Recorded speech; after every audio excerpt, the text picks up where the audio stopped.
Hello! Today, we're going to talk about a topic that's crucial to our furry friends' safety. When the weather gets hot, your dog might be facing invisible dangers. Many people think dogs can just pant to cool down in summer, so there's nothing to worry about. But a recent study published in the Australian Veterinary Journal, using 20 years of real-world data, tells us a different story. Dogs are actually very sensitive to heat. Their risk of death rises significantly on hot days, and the risk doubles even more on holidays when we're most likely to let our guard down. Let me start with some shocking data. This study analyzed veterinary records from New South Wales, Australia, between 1997 and 2017, covering over 210,000 dogs' medical visits, including more than 30,000 recorded dog deaths. Researchers matched these death data with local temperature records, and the results were clear. Once the temperature exceeds 25 degrees Celsius, dogs' risk of death starts to rise sharply. For every 1 degree Celsius increase, the risk goes up by 0.6%. You might think 0.6% is small, but let's do the math. If the maximum temperature on a day is 35 degrees Celsius, 10 degrees Celsius higher than 25 degrees Celsius, a dog's risk of death is 6% higher than at 25 degrees Celsius.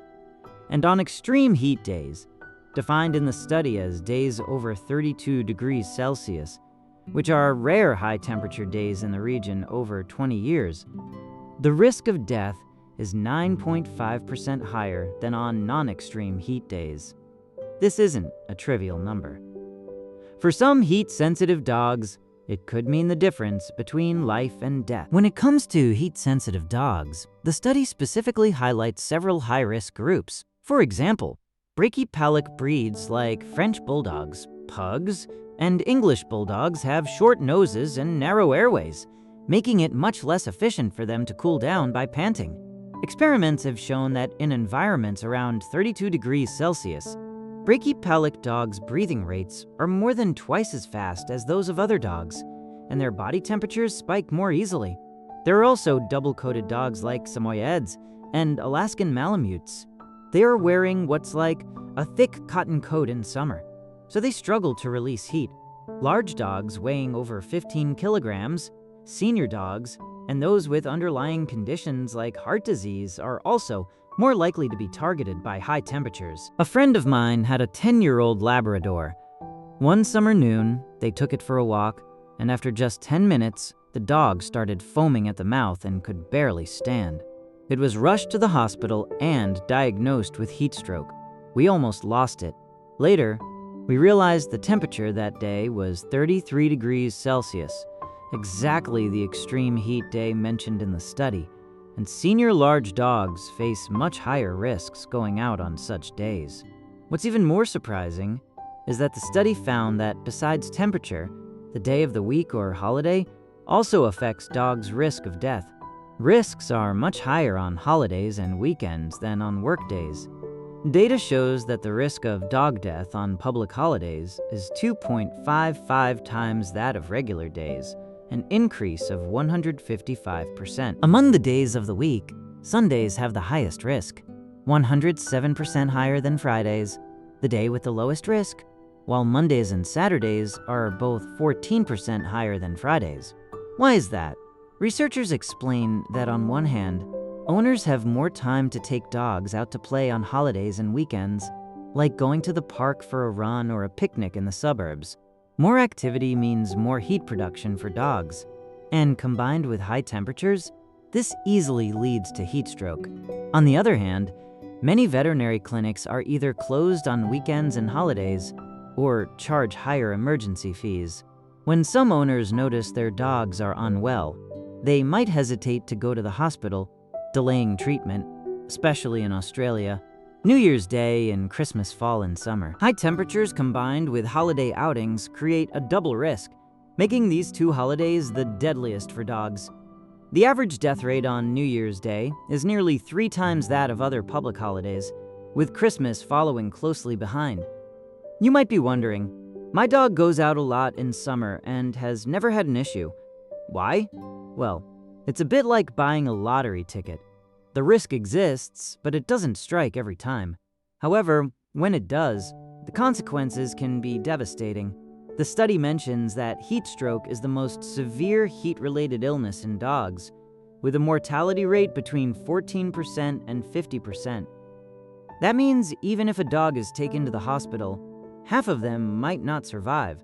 What's more, many people don't recognize the signs of heat stroke in dogs. They think panting just means the dog is hot, but when a dog shows rapid breathing, purple gums, unsteady walking, or vomiting and diarrhea, it's already suffering from moderate to severe heat stroke. Immediate cooling and veterinary care are essential. Every minute of delay could be life-threatening. So, how should we care for our dogs in summer to help them avoid heat risks? Combining the study's findings and veterinarians' advice, I've summed up key points you must remember. First, strictly control outdoor time and activity levels, especially when temperatures exceed 25 degrees Celsius. Try to go out before 7 a.m. or after 8 p.m., when temperatures are relatively lower. Lead strenuous exercise for your dog outdoors, like fetch or long runs. A 30-minute walk is enough. If you have to go out during the day, avoid concrete or asphalt roads. Surface temperatures can soar above 50 degrees Celsius on sunny summer days, and dogs' paw pads can easily get burned. I've seen someone take their dog for a walk on asphalt at noon in summer. The dog suddenly sat down and refused to move, and later we found its paw pads were blistered. It was heartbreaking. Second, provide a cool environment for your dog.